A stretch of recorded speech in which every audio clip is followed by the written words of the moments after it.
This man was cast for this role without the director knowing too much about him, nor did he even audition for this role. He just knew he was the right amount of annoying, and I am here for it. Oh, snap. Sorry, no, I just meant...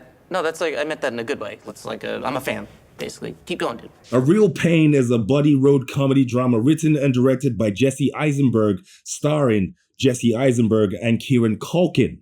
These two have the most perfect chemistry I've ever seen on the screen. Kieran Culkin is so good at being annoying, I don't even think he's actually acting. The film is mostly about dealing with loss and in some ways, existential crisis.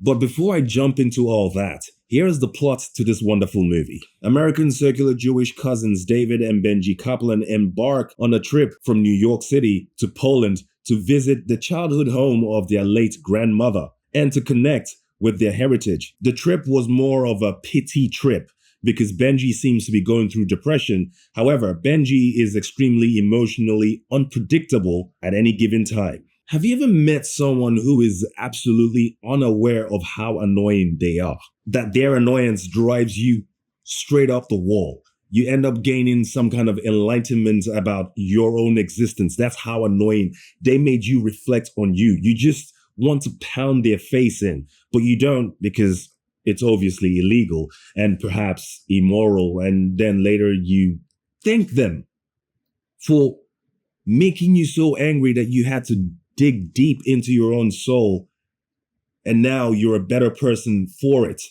You just want to smack them, but then you discover your zen. That's what this movie's about. This is one of those movies that heavily relies on a great casting. The film was shot on a shoestring budget of $3 million, so they really needed to get the acting and screenplay right. Luckily, it was written by Jesse Eisenberg, who exudes constant nervous energy on screen and off screen, and he kind of wrote the character of Benji to be the total opposite of himself. I know you're thinking, well, of course he did. He's writing a screenplay. No two characters can be the same, but I'm saying that this character felt intimate enough for me to know it's just Jesse Eisenberg going, what would I not do? And then do that for that character. He's basically just living out the fantasy of doing the things that he would never normally do with his personality. It's kind of cool. Jesse Eisenberg's personality would not allow him to do the things that Kieran Culkin's character had to do. And that's why it's pretty hilarious sometimes and a little bit heartfelt. What the flying fuck, man? I'm so sorry. But what still cracks me up is the fact that Jesse Eisenberg and Kieran Culkin met once in passing on an award show, and he just cast him based on that one interaction. Having never watched anything Kieran Culkin had done at the time, he just knew his vibes were the right ones perhaps for this movie. That's a beautiful gamble. Well, it paid off because this movie has already brought in $16.4 million at the time of this video.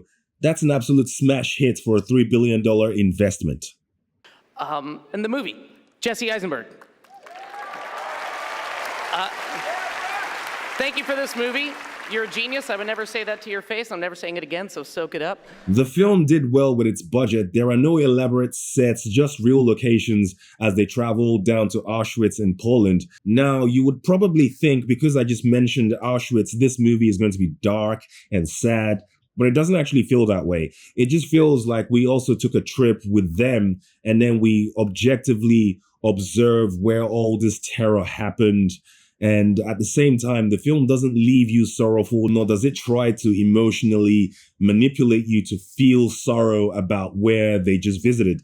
The film just wants you to be there with the cousin Benji as he annoys the living shit out of everybody, and eventually you discover your own zen.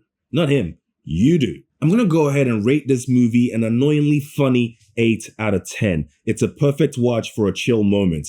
It's very real and, albeit, a real pain.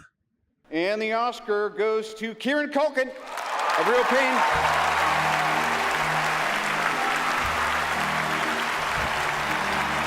And that's my 2 cents. I hope to see you guys in the next video where I ask the Pope what he really thinks about those sexy nuns.